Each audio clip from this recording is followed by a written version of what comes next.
अस्सलाम वालेकुम, welcome to my YouTube channel smart learning. Unit number 21 है, क्लास फर्स्ट ईयर की। द रोड नॉट टेकन एक poem है। इसकी मुकम्मल उर्दू ट्रांसलेशन हम इस वीडियो में कवर करेंगे। पोइट का नाम है जी रॉबर्ट फ्रॉस्ट।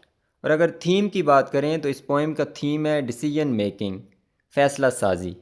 और इसके अलावा हम ये थीम भी ले सकते हैं, impact of choices on future. जो हमारे इंतखाब होते हैं, मतलब जिस चीज़ को हम सिलेक्ट करते हैं तो उसका हमारे मुस्तकबिल पे क्या असर होता है।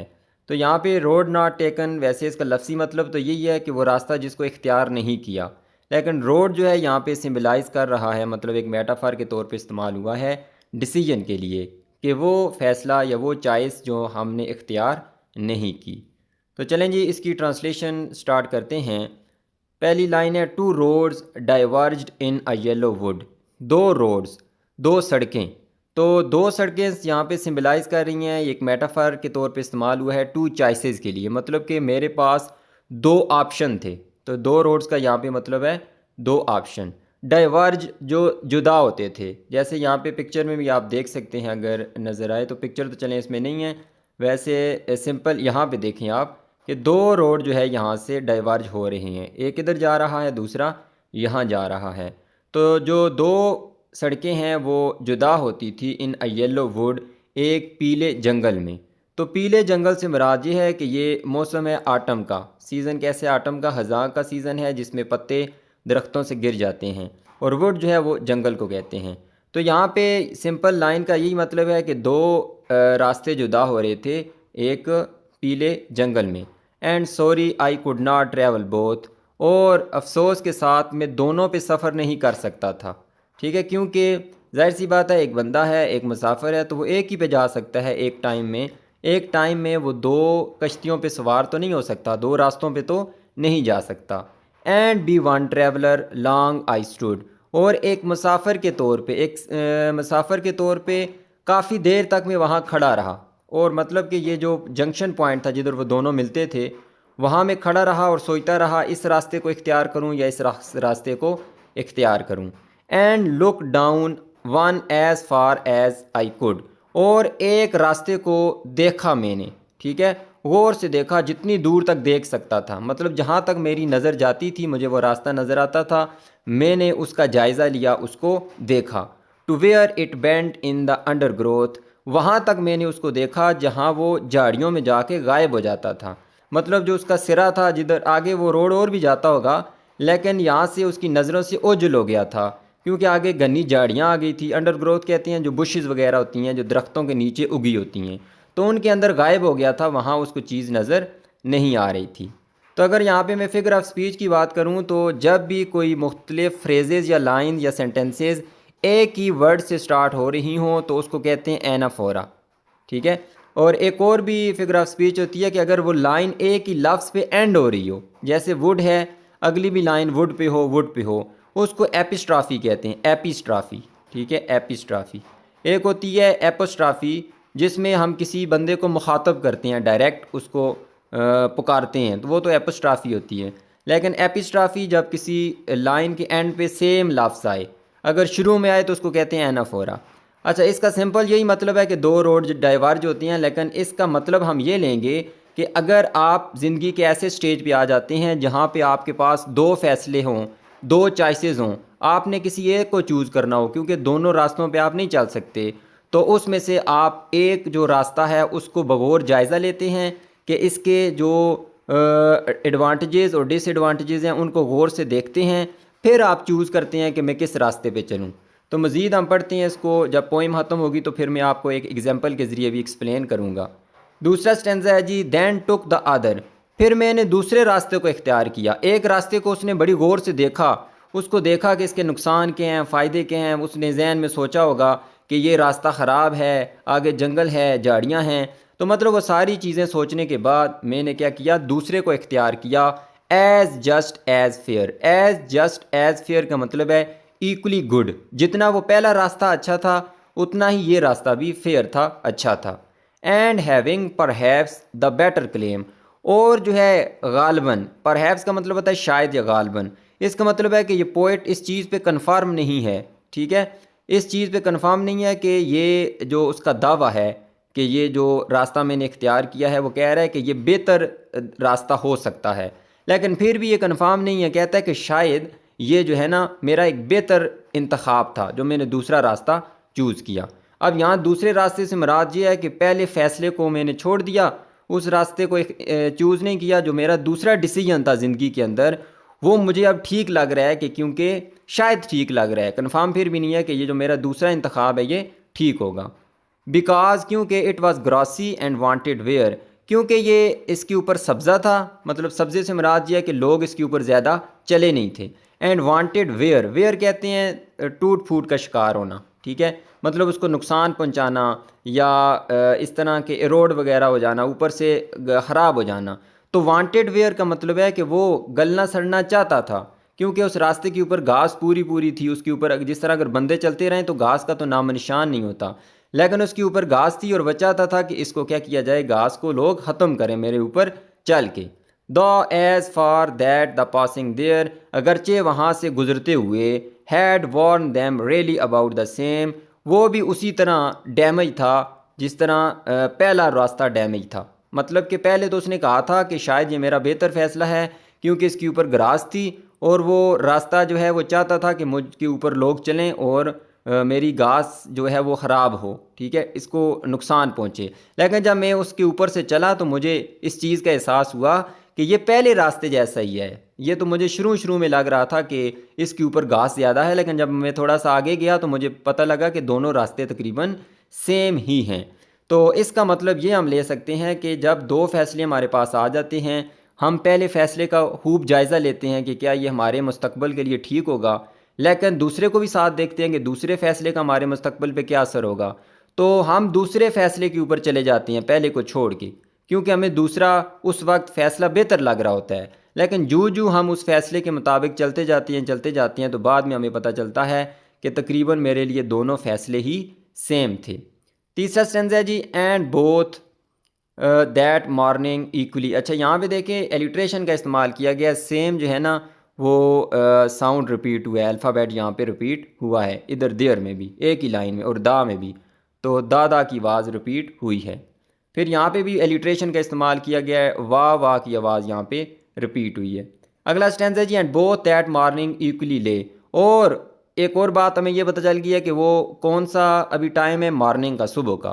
तो वो कह रहा है कि दोनों रास्ते जो थे इस सुबह इक्वली ले, मतलब कि बराबर के थे, उनके ऊपर जो पत्ते पड़े हुए थे वो बिल्कुल बराबर थे, अभी कोई बंदा उनके ऊपर चला नहीं था।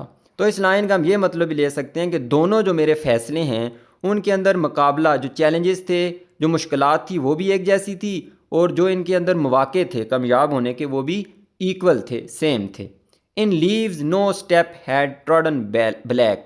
तो ट्रॉडन जो है वो थर्ड फॉर्म है ट्रीड की। ट्रीड कहते हैं चलना, रोंदना, या चलने को कहेंगे वॉक ओवर, उस चीज़ किसी चीज़ के ऊपर चलना। तो ट्रीड की जो पास्ट फॉर्म होती है या पास्ट पार्टिसिपल फॉर्म, यहाँ पे तो थर्ड फॉर्म है, यह ट्रॉडन होती है। तो इसका मतलब हम यही लेंगे कि चलना या रोंदना। तो किसी कदम ने, no step had trodden black, किसी कदम ने इसको काला नहीं किया था, क्योंकि जब बंदा कदम रखता है तो नीचे पत्ते जो होते हैं चलने चलने से काले हो जाती हैं, मतलब इसके ऊपर कोई बंदा अभी चला नहीं था।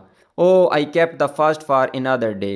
तो यहाँ पे देखें एक एक्सक्लेमेशन का इज़हार किया गया, अफसोस का, कि मैंने जो पहला रास्ता था उसको छोड़ दिया किसी और दिन के लिए। मतलब कि मैंने दूसरे रास्ते को इख्तियार किया और पहले को किसी और दिन के लिए छोड़ दिया कि मैं किसी और दिन इसके ऊपर चलूँगा। Yet knowing how way Leeds on two way, yet फिर भी ये जानते हुए, मतलब ये भी मैं जानता था कि रास्ते से रास्ता निकलता है। इसका कहने का मतलब ये है कि अब ये इस रास्ते पे मैं नहीं गया, दूसरे रास्ते पे गया, लेकिन मैंने ये सोचा कि किसी और दिन पहले रास्ते पे चलूँगा, लेकिन इस रास्ते से एक और रास्ता निकलेगा, उससे एक और निकलेगा, इससे एक और रास्ता निकलेगा, तो इतने रास्तों में से रास्ते निकलेंगे कि पहले रास्ते की तरफ मैं वापस नहीं आ सकूँगा। तो इसका मतलब यह है कि एक रास्ते से आगे और रास्ते निकलते हैं।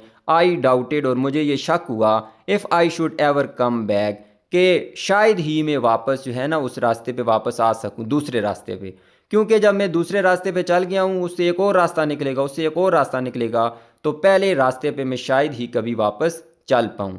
तो इस स्टेंजा का ये मतलब है कि अगर आपके पास दो चॉइसेस हों और आप जो है ना दूसरी चॉइस का इंतखाब कर लें और पहली को इस वजह से छोड़ दें कि चलें मैं दूसरी को अभी इंतखाब कर लेता हूँ, पहली को बाद में जो है ना सिलेक्ट कर लूँगा। लेकिन ऐसा नहीं होता, आपको दो में से किसी एक का इंतखाब करना होता है। जब दूसरे रास्ते पे आप चलेंगे तो उस आपके फ़ैसले से मज़ीद आगे फ़ैसले निकलते जाएंगे, तो पहले के लिए आपके पास टाइम ही नहीं बचेगा। बाद में मैं आपको एक मिसाल भी देता हूँ, उससे आपको सारी चीज़ें क्लियर हो जाएंगी। आई शैल बी टेलिंग, चौथा स्टेंजा है, I shall be telling this with a sigh, और मैं ये बता रहा हूँगा, ये जो सारी कहानी है कि मैं किस रास्ते पे चला था, आह के साथ। ठीक है, साई किसको कहते हैं? डीप ब्रेथ को कहते हैं, जो गहरी सांस होती है, बंदा लंबी सांस लेता है।